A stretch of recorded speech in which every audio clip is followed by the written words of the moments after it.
Hello and welcome to another episode of Drop the Label podcast. Today I've got the lovely Snowdon. Emily, would you like to introduce yourself? Hello everybody who doesn't know me already. I'm Emily Snowdon. I've been coming here since 2016, since December 2016. So I must be about the longest standing client you've got. No, you're not actually. We've got a fair few longer. Wow. That says something. But you're one of the ones I've had one of the most conversations with, or most varied conversations, I'd say. Many varied. So obviously I invited you onto the podcast to talk about labels. Mm-hmm. I chatted a bit about the concept of where the idea came from, and like I said, we've had quite a few solid conversations over the years. So I thought it would be a good idea to get you on to have a bit of a chat. So what do labels mean to you? It depends on the A, on the label, and B, on the context, really, doesn't it? I mean, I know discussions that we've had have been around sort of sports people and feminism and almost activism in a way. And then we were I was sitting thinking about these things, and there's three letters on the end of that always seem to come out, and it's the ism. Mm-hmm. Isn't it? So, and as soon as you put an ism on it, it generates like a negative connotation, doesn't it? So, Mm-hmm. You talk about racism, sexism, feminism, terrorism, Thatcherism. It's all, it all becomes a thing. So, in some ways, I would like to see many fewer labels applied to people, Mm-hmm. and people just making space for each other. And each other's idiosyncrasies, rather than just sticking a label on it and making it okay, because it isn't always. Yeah. So that's kind of my thought on that. Sorry. Excellent. No, it's good. Don't be nervous. You look nervous. Stop it. You're good. Is there any particular label that you would say has featured in your life, whether recent or a while ago, anything that you felt affected you or that you've identified with? Probably the biggest thing. I mean, I'm one of the youngest of four children. I had two bigger brothers, a bigger sister, and then there was me. So I grew up well able to look after myself, because I kind of had to. I was a very feral child. So from that point of view, I've always been a very strong character. So there was something that happened. Actually, it was before I joined here. My dad was he suffered with a particular form of dementia. Right. I know we've talked about this before. It's a frontotemporal dementia, which is deeply horrible to anybody who ever has to experience it. I mean, there's no nice form of dementia. But frontotemporal dementia doesn't affect memories. It tends to affect more behavior centers, and what might have seemed like, just a bit of a quirk actually ended up becoming a real problem. And at that particular time, we'd lost my mum, and there was just me and Dad left up here. So my brothers both live in Oxford. My sister was living in Aylesbury, and God love her, she did as much as she probably could have done, and really way more. She really chipped in to help.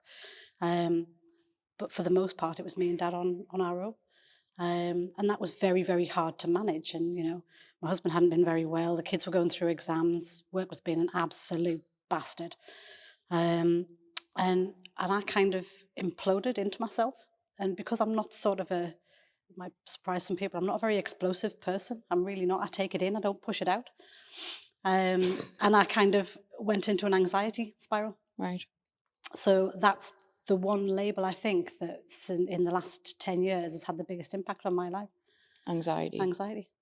And it still manifests now. How do you feel like it manifests now? I go into panic mode. I'm in like permanent fight or flight. Right. And I have to really rein myself in. I don't take any medication for it anymore. That was tricky to get off. And then, it was hard to go on it to start with, but actually harder to come off than it was to go on. And it affects your body in some very strange ways, but if you've been on it, you'll know. But I think that was That was a really hard thing to get out of, was that.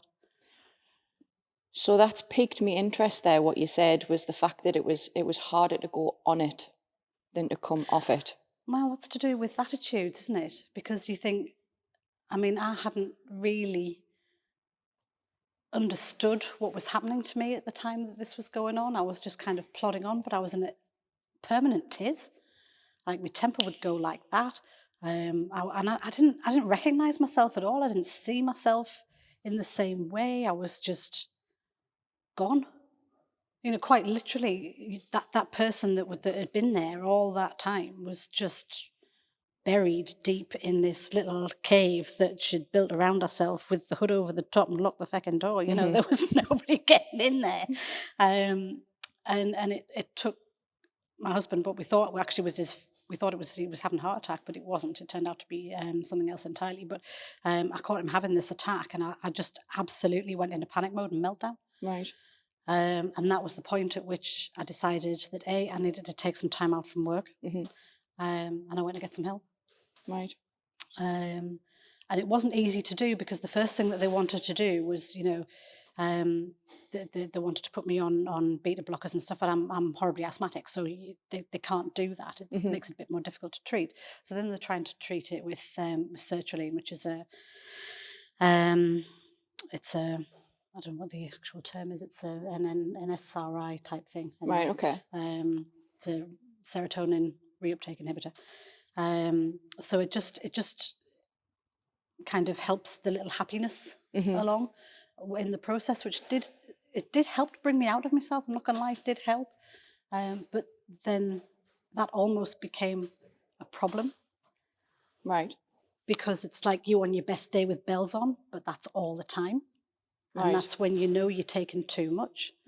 And you have to start stepping it down. But of course, stepping it down, you worry about all the time going back into that little kind of cave with the door locked. And hood over the top. And the hood over the top. Yeah, you know, you do. You worry about that. You just, because I was very, very buried. And that was, but, you know, going on it was the connotations, to my mind, of failure. Right. Of not being a strong enough person to be able to deal with the stuff that was going on around me. And then, you know, I look back on it in hindsight now and I think, Jesus, actually, that was a lot. That was really a lot. I know there were the constant phone calls from my dad, and this is no word of a lie, 6 or 7 times a day. He would phone me, and I would be in the middle of my working day, or I'd be, you know, helping the kids with tea, or helping Mark make tea, because that's really what happens in our house. Helping the kids with their homework every now and again, you know, trying to keep them on plan. And there's just only so much that one human being can do in that context. And I found my limit. Yeah. And it was a very hard thing to admit, very hard. Which is strange, really, because if you think about it, a lot of, you know, people go through things every day, and these things build up and build up and build up. But there's such a sort of negative connotation with, the right word? With having to then seek help, that fewer people do so, especially if it means having to sort of say, right, you know, I'm going to have to take something here. It's a very hard thing to admit. It's like, I'm part of like a mums and toddlers group on Facebook. I hate it. Proper does me head in. But one of the things I noticed the other day, someone asked a question, saying, you know, I'm really struggling at the moment. The doctors have suggested I take, I can't remember which one it was, but it was some form of anti-anxiety, antidepressant. What does everyone think? And I thought, why are you coming to This place, like this forum? I mean, I hate Facebook anyway. To ask for feedback on something which is totally, you know, personal to you. But then I thought, well, maybe she's looking for other people who've maybe been there and struggled with it, and just wants the reassurance that actually it's all right to accept that help. That's one of the things that certain parts of Facebook are really, really fantastic for. Lady of a certain age here, not going to lie. There's a fantastic group on there called Miss Menopause. Right. And that deals with a lot of these sorts of issues, because what you don't realize is that that can start a lot earlier than you think it does, and it affects all sorts of women in very, very, very different ways, including anxiety, depression, among the other sort of physical symptoms a lot of people get, and these things, they get missed all the time. And hormones are weird little critters, they really, really affect your whole brain chemistry. They run your brain chemistry. So when that is out of kilter, it's no wonder that people need help. But it's who do you go to if you don't know anybody who's suffered with these things?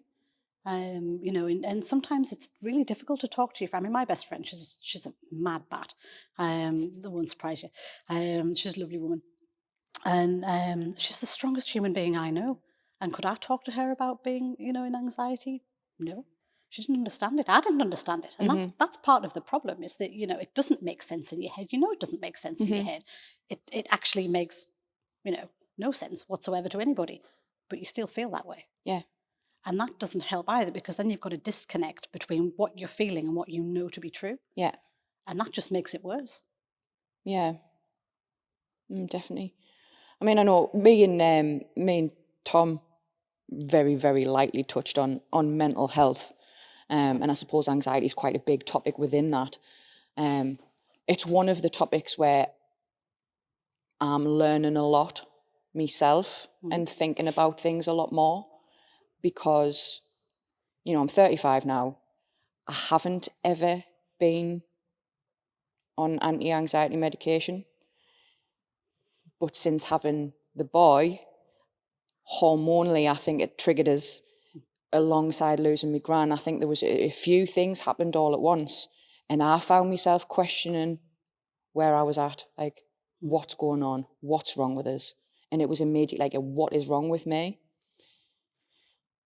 But I do strongly believe that there needs to be some sort of resilience taught, and that was what I touched on with Tom, but we didn't really have enough time to fully explore it. It's sort of getting the balance right between knowing when you need to pick yourself up and crack on, and when you need to reach out and get help and talk to someone. It's an interesting intersect, isn't it? Because, that's going to be different for everybody. And, people have to find their own limit. But at the same time, you don't want them to go and find their own limit. You want them to be healthy. You want them to not have to push themselves that far. As human beings, we were designed to be hunter-gatherers and sociable creatures, not, pushing ourselves to the limits of physical and mental torture. That's not what we were designed for, But I think it's a tough thing to kind of draw a line, or even kind of like put a link to it, because certain people's triggers are not other people's triggers. Yeah. My trigger, I think, when I look back on it, was everything that went on around me was okay, until the thing that held me together was not okay. Right. And then when that kind of started to fall apart, or it was threatened, I think, because that's probably a better word to say, well, as soon as I put that under threat, the rest of me just went. And that was how I dealt with it. But then, so having that support network around you becomes really important, but then it's got to be the right support network. God love my mate. No, she wouldn't have been the right person for that. My poor husband had no clue what to do with us. All he could do was just sit there and try and crack on as best he could while he's sitting watching me be in this basket case in the corner. And it was just, it must have been awful for them all. Yeah. So finding where that point would be for everybody, I don't know. I think that would be a tough test. And then would you classify people? Because that's the nature of humanity, isn't it? That you put people in boxes. And you shouldn't, but people that's do. why we're talking about labels now. Exactly. Because you do. You stick a label on them and put them in a box. And it's not right. Because, where some person's weak point is actually is another person's strength, and vice versa. Yeah. I can't cook. I can bake a nice cake, but I can't cook. So I can't cook, but I won't cook neither. Ross does that. No, everybody just complains when I cook, so I just don't. So where you've obviously, going through the anxiety and saying it's something that you had to overcome, and then coming off the medication, how do you manage that? Like, how do you deal with that? When I'm feeling a bit on the weird Yeah. side, Mhm. okay. I come here. Right. Like, no word of a lie. It really, really helps. And that'll be the endorphins. Yeah. It does massively help me. It takes me out of that place for a minute Mhm. and puts me back on an even keel. And then I get a fresh perspective on things. Right. And sometimes it'll be something that somebody says, like, how are you? Give you a shake. Mhm. And I get that a little bit. But it's not, I mostly recognize it myself now, Right. and I can head most of it off. So, it'll be the little things like I start fidgeting with things in strange ways, and I start sitting funny, and I start holding myself together. And Right. so that's, if ever you see us doing that, now you know. Now I know. So what would your advice be to me if you were in that situation? Would you, if I did identify that you were doing some of those things, are you someone who would like, Give me something else me to to come do. over and talk to you, or just totally distract you?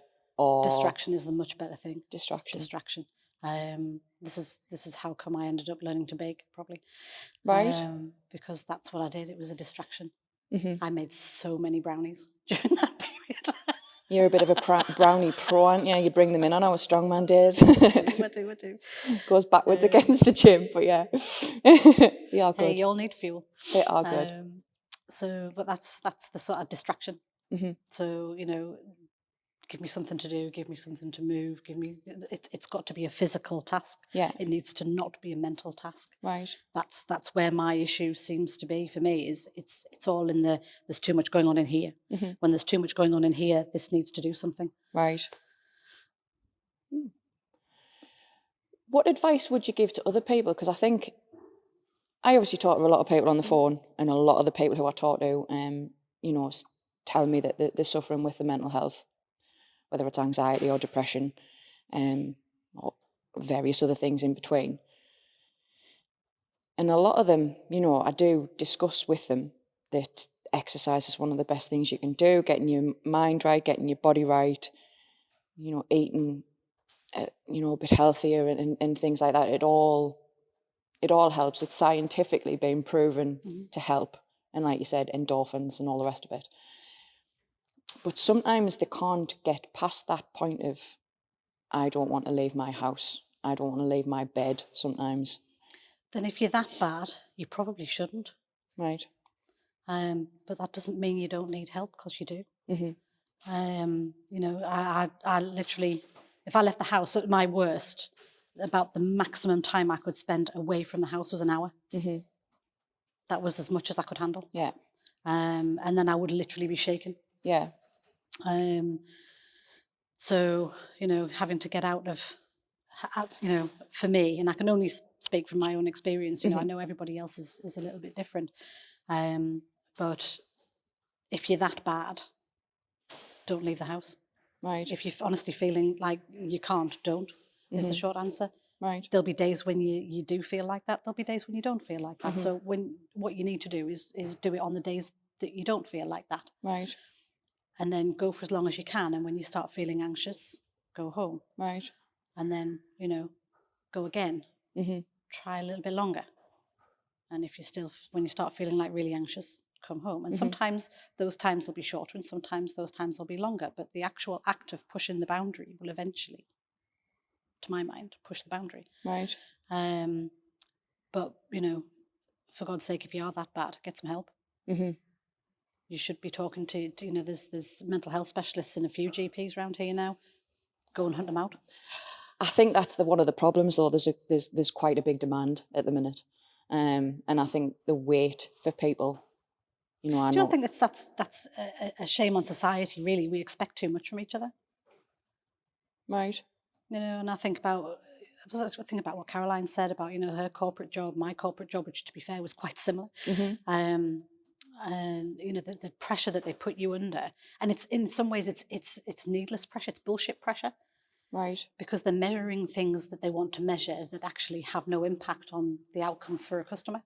And you think, oh, why would you do that? Why would you task me and give me points on going to do something for somebody that is utterly unrelated to my job? Why do I feel pressure to do this? Seems a bit weird, doesn't it? But, you know, and then, like I said, it's almost like they are putting you under too much pressure to do these things, I think, society as a whole, and, you know, certainly big corporates. I don't know, they need to be a bit more family friendly. And they all say they're family friendly. Yeah, right, okay, whatever. Family friendly works for you, not for, you know, everybody else. That's the thing, we start talking about family friendly and we start talking about inclusivity, and then we start drumming into a whole host of other labels where Yeah, we can go on, can't we? where you could literally go down so many different rabbit holes. But I think from a corporate perspective, getting out of that kind of that was my background. I think to a lesser extent than you and Caroline, but just being in a corporate environment, I hated it. Like I thrived on it at first, and I enjoyed meeting targets and things like that. And then it got to a point where I was like, I obviously came into the gym with Ross and realised what a work-life balance was, and realised that actually I quite enjoyed not having corporate type targets and having to dress a certain way to impress certain people. It was just nice to enjoy what it was I was doing. You get to celebrate your individuality. Yes. Which is not allowed in corporate world. No, because you're not allowed tattoos, your hair colours, everything just, isn't it? It is a bit, yeah, it is a bit. They focus on, I mean, I don't know, less so. I mean, I remember there was a lass who used to work in our branch, and she had like bright pink hair. Good on her.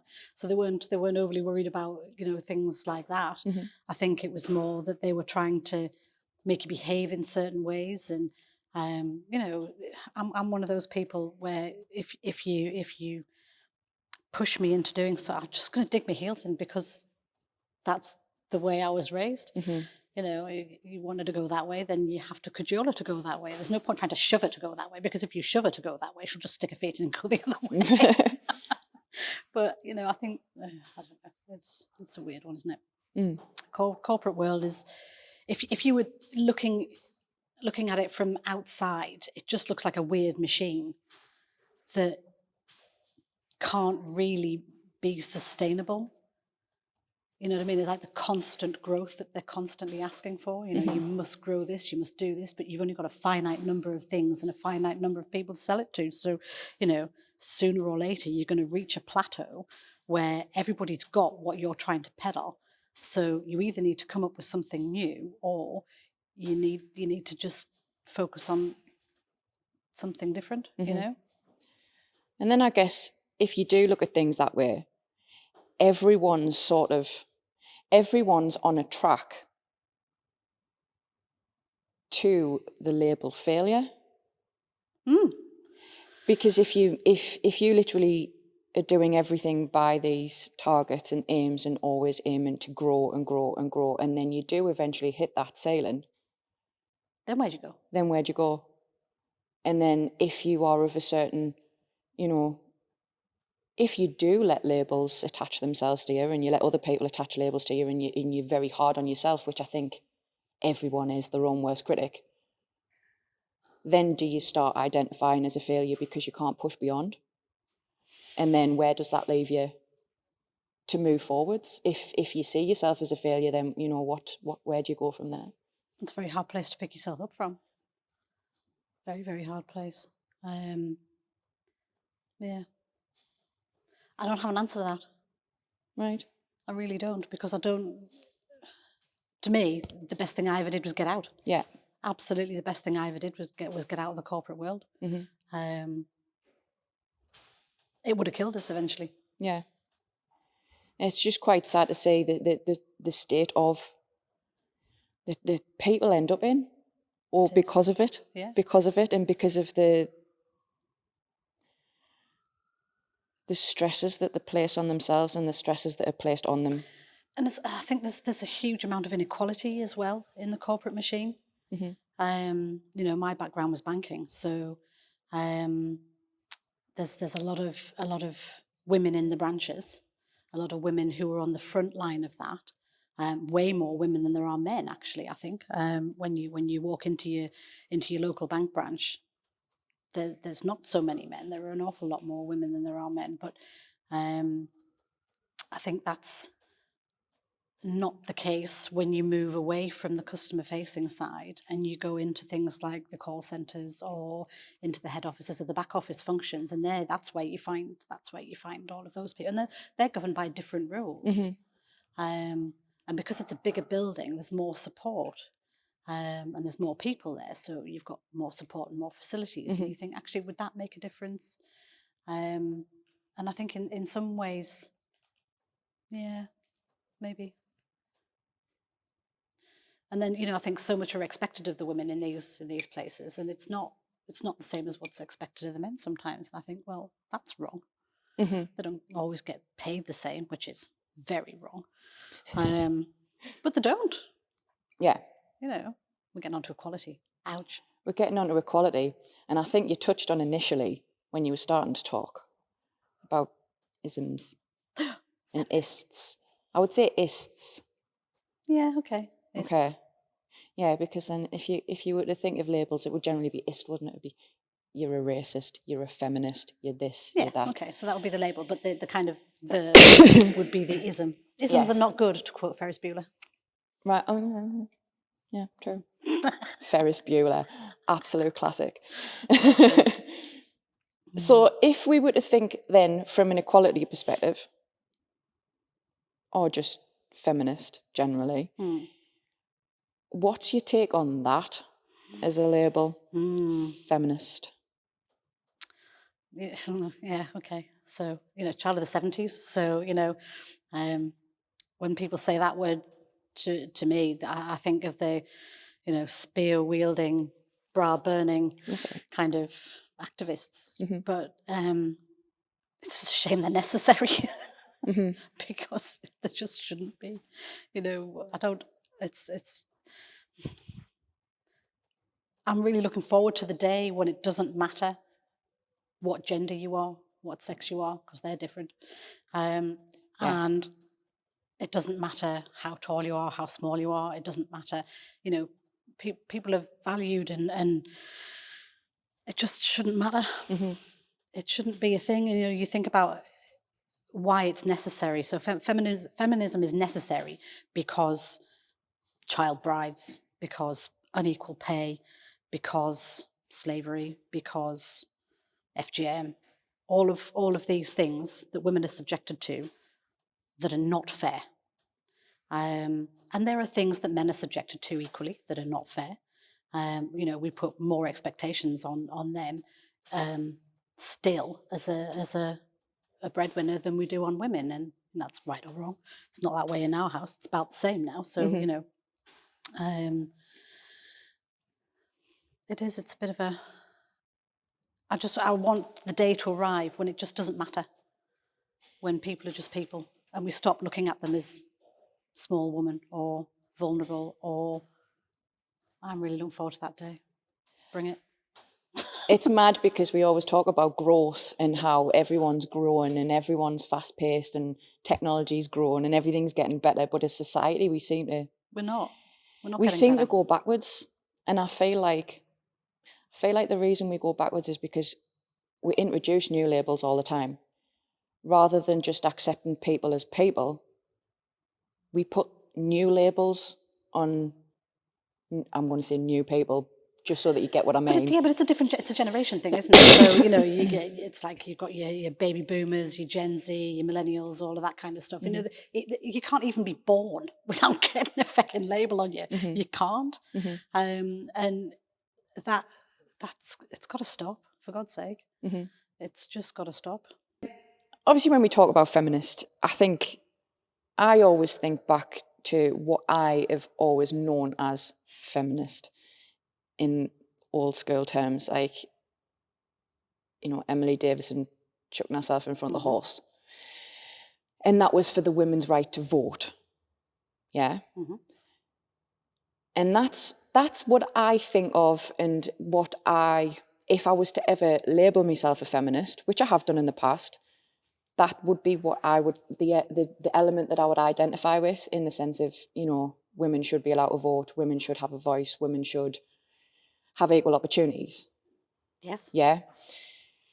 And I feel like, as with pretty much every label that I've thought about and considered since starting this little podcast journey, the grow, like with everything else, and the sort of warp into various other elements as well, to a point where sometimes now, if I think of feminist, I suppose the label slightly changes to sort of, I know it's awful, but feminazi, or toxic femininity. And sometimes I shy away from using the label feminist to describe myself, because I don't want to be associated with people who I feel take it to the extreme. Yeah, no, I can follow that one.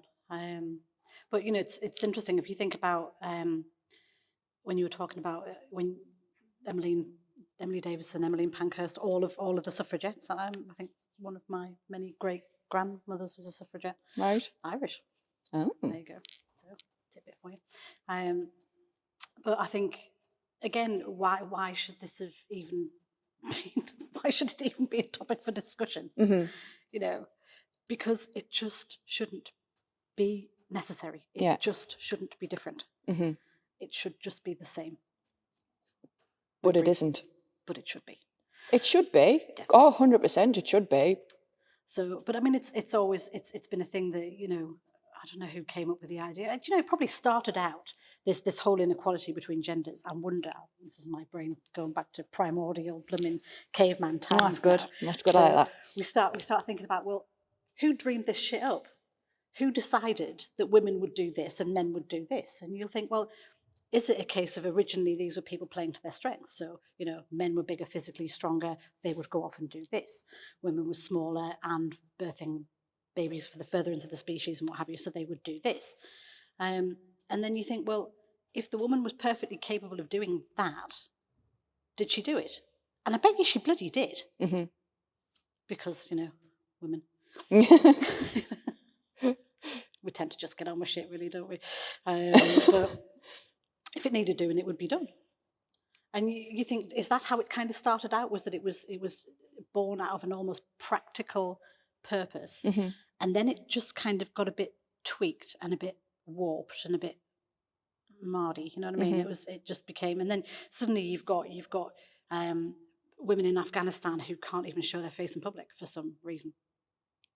Yeah. That it just seems to me all wrong. And then you look at the people who stand up for that, and you look at the likes of Malala Yousafzai, and you think, my God, thank God for you, girl.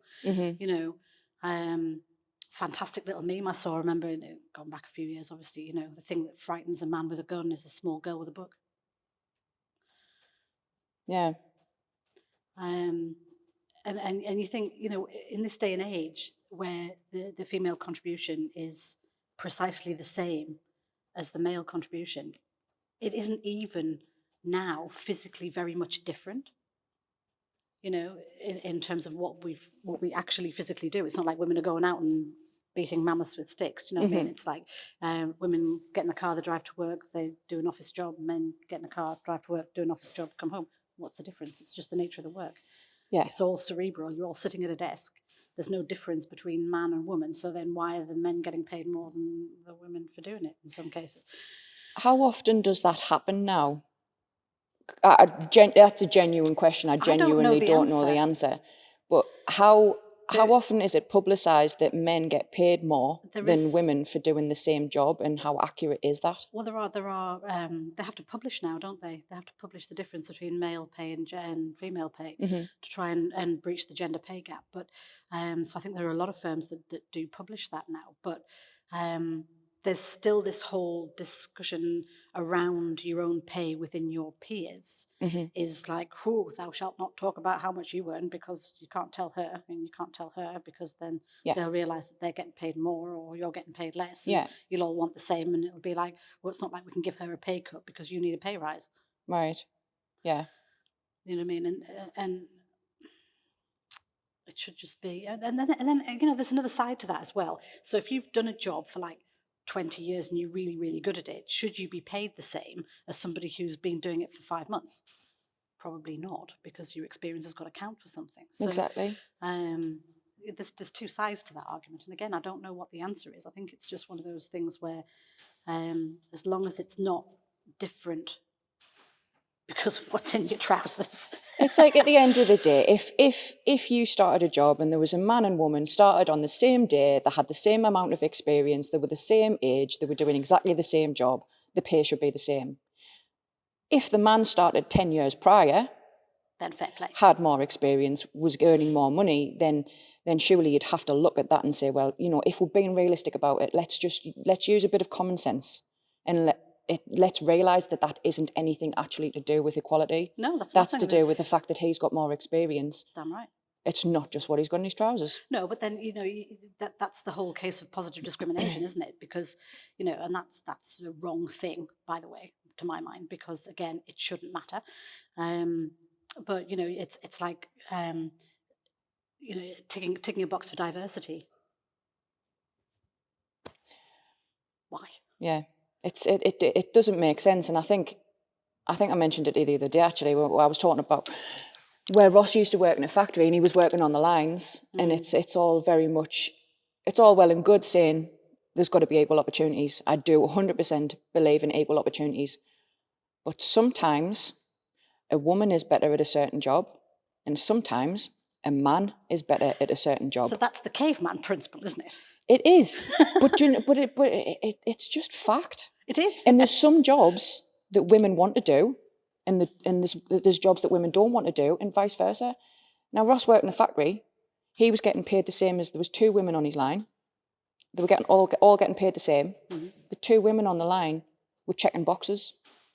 So they were stood with a clipboard doing the quality checks, getting paid the same as the manual labourers, turning the bolts, doing all the manual, lifting the tyres on and off, you know, whatever, car seats, it was car seats. And that, to me, isn't fair. I don't know the answer on that because I haven't done it. But it's not the same job. You're working on the same line, but you're not doing the same job. Agree. And those women never did the manual jobs. But yeah, so those women were getting paid the same, but they never did any of the manual job. They never did any of the manual work.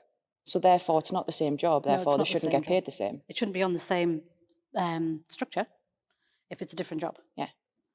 That's not to say that the amount might not be the same, because the worth to the company might be the same, but it shouldn't be on the same, it shouldn't be assessed as the same job. Yeah. Because it's not the same job. But I don't know. It does get a bit. There's no way to actually have this discussion without offending somebody, which is totally not the intention. But you know, when you get into sort of the male female positive discrimination, negative discrimination, it's all discrimination, and none of it should be necessary. Just none of it. Yeah. I as a woman, I don't want to be given a job because I'm a woman. I want to be given a job because I was the best person for that job. Yeah. And I interviewed the best on that day, and I'm the best person for it because I just am. Yeah. You know, I don't want to be given that job because I'm a woman, or because I'm kind of, you know, wanting to be a woman or whatever. It doesn't matter. It just doesn't matter. It shouldn't matter at all. It should purely be based on someone's ability and skill to do a job. 100%. That's it. The end. Yeah, the end. Definitely. We agree. Because it's crazy when you think about it, the feminist, going back to that one, and not necessarily equality of pay and things like that, where we have, I'm saying we, collective women, have evolved and they want to work. We want to go out to work. Some want to, someone to stay at home with the kids. And there's always a judgment there as well, I find, even though, again, the judgment generally comes from women. Why do you want to stay at home and look after the kids? Why don't you want to go back to work? Why don't you want to be a career woman? Why do you want to be a housewife? And all these labels get thrown in, and it's just judgy. It is very judgy. We judge far too much as a world. And you know, I'm going to be as guilty as the next woman of that, because, you know, we just do. It's how society is. I mean, I was never really cut out to be a stay-at-home mum, but I think children's TV, man, it just made me brain melt. I couldn't deal with it. Oh, I've got Paw Patrol on repeat at the minute. Yeah, I know the my tune. 20-year-old was still a massive fan of Paw Patrol. God love her. But no, really, no, just enough. No, I was. I don't know. I think it's as much a financial decision these days. A lot of the time, you know, when again, this is back in corporate world. When my eldest, now she's 23 now. When I was on maternity leave with her, I only had 10 weeks worth of paid maternity leave. The rest of it was like SMP, and there was just no way I could have survived on that. Just no way. So I ended up having to go back to work ridiculously early because that facility just wasn't there. Now, thankfully, it's a little bit better these days. But I was horribly unprepared for that. Yeah. So first time around, I didn't really have a choice. I looked at potentially dropping a day, but because I couldn't drop the day I wanted to drop, and I was really lucky to have my mum around to look after little Tig, you know, most of the time, I was quite able to do that. But, you know, my sister never had that. She really, really struggled with it. She was living in London, so at the time, you know, she had no help. I mean, nursery fees were just horrific. They still are, and probably worse by now. But, you know, it's not a job that you can devalue, because it allows the economy to function and women to be in the workplace. So I don't know. I often wonder if that's somewhere where, and this will rub people up the wrong way, and it isn't my intention, it's just my own personal opinion. Where did we, it's sort of one of those, did we go wrong somewhere in how, because now there has to be two earners in the house to make a household run. Yes, we did go wrong, is the nuts and bolts of it. And I'll tell you exactly where it went wrong, okay? Go on then. Privatisation. Right, okay. Okay, so, and this is, I'm a terrible armchair economist, right? So apologies for this, but I'm not a fan of free markets. Okay, if you know what free markets are, it's basically no regulation, privatising everything, hollow government. It was a stupid scheme that was dreamed up by some dickhead in America. No, what's his name? Milton Friedman, and his whole Chicago School of Economics, which was hollow government, everything in private hands, no regulation. I mean, I'm oversimplifying, genuinely, but that's the nuts and bolts of it. And Thatcher was so on board with this, right? So she got rid of British Steel, British Rail, British Gas. You know, this is the whole privatisation of the 80s. That was what that was built on. And we are now reaping the rewards of that. Yay! My gas bill went up by like 100%. Thanks very much for that. Because there's just no regulation. Why the hell would you privatise infrastructure? What? You need it. The country needs it to function. So why would you put it in the hands of somebody who is accountable only to shareholders? Yeah. Why would you do that? Now, the whole principle of where I was going with this and the whole how it's affected the economy, just so that you know, is in unregulated price increases. And because you've got more people earning more money on the markets, the price of things goes up, so inflation. But that was doubly so for the housing market. So when you think about the first house I bought, right, was in September 1998. It was a 3-bedroomed 1970s build in Ushamoor, and I paid 38.5 grand for it. It was a nice house, but it was an all right house. We had to pull it to shreds and make it pretty. But I flogged that in 2006 for, I think, 128 grand. Now, that's the same house, and it's only, what, 8 years later? That's crazy, isn't it? So the inflation price of that house, so that particular boom period there, is one of the reasons why you need 2 incomes to fund a house purchase. And then, we had the crash and it all sort of came down a bit, but it never went down as far as it was that low. It went back to sort of 2005, 2006 prices. So in that particular vein, and then we've had increases again since then. So, the house that I then bought in 2006, we burgled it for about 195 grand.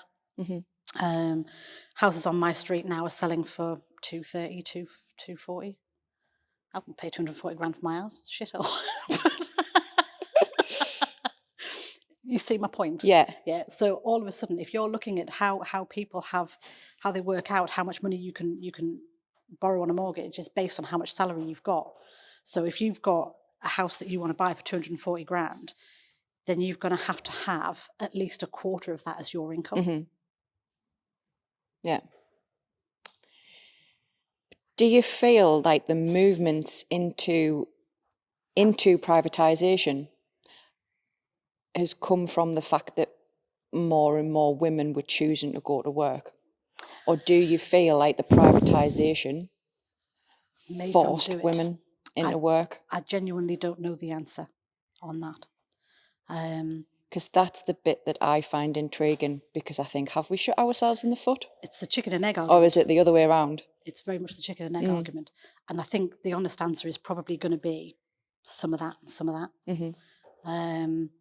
I don't know, because I don't know what came first. Yeah. Because then you've got to start to think of it from a perspective of how much are women now suffering because of the fact that we have to work. There has to be 2 incomes to get a house these days. Or it all becomes... It's just easier. Or it all becomes very, very difficult. But then women are in more senior roles, and it is becoming a lot more equal, and it is becoming a lot more fair.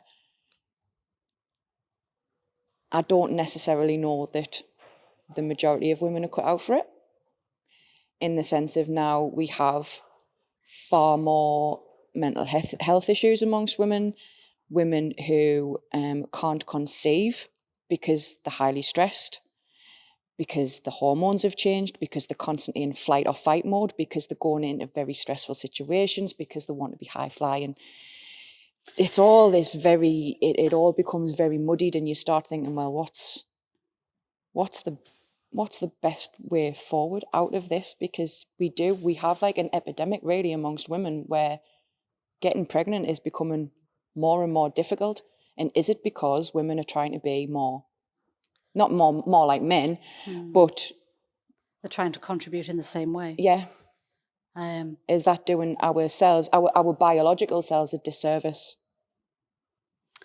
Oh, crikey, I don't know. It's such a difficult question to answer, and I think it's very much going to be an individual choice kind of thing. Yeah. I think from my point of view, I was never going to be comfortable being that stay-at-home mum. But my mum did it. Yeah. I mean, she was actually a teacher by trade, and then when my eldest brother was born, she pretty much was ready to jack it in. But I think she was quite disillusioned with it. Right.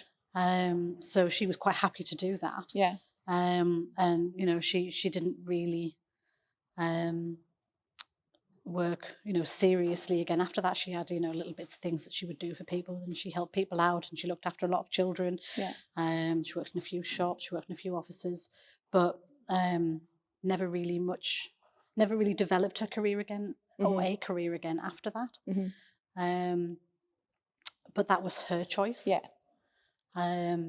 Now, my dad was quite a controlling character, so how much influence he had on that, I wouldn't like to say. Yeah. But she gave as good as she got in her own way.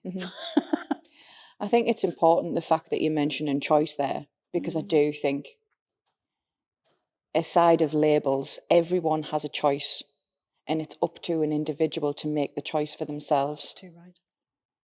And I think that's what we always have to remember when we are dishing out these judgments, because we all do it. And that, like I said, that's one of the main things to do with this. It's got to be okay to say, because I don't wanna. Yeah. It's got to be okay to say that. Yeah. In this day and age, and like you say, it's absolutely about choice. You know, my sister cut back her hours. I tried it for a little while. Yeah, okay. No, it wasn't for me, but that's me. Yeah, you've made that choice. That was very much my choice. One of us had to be a grown-up and it wasn't going to be him. Not really sure that went down very well, but never mind. But yeah. I've enjoyed today's chat, Emily. So I think we'll wrap it up there because you know what me and you are like, we'll talk for hours. But it's been interesting. Thank you very much for your time. Cover some ground. You're very welcome. Thank you. Thank you for having us.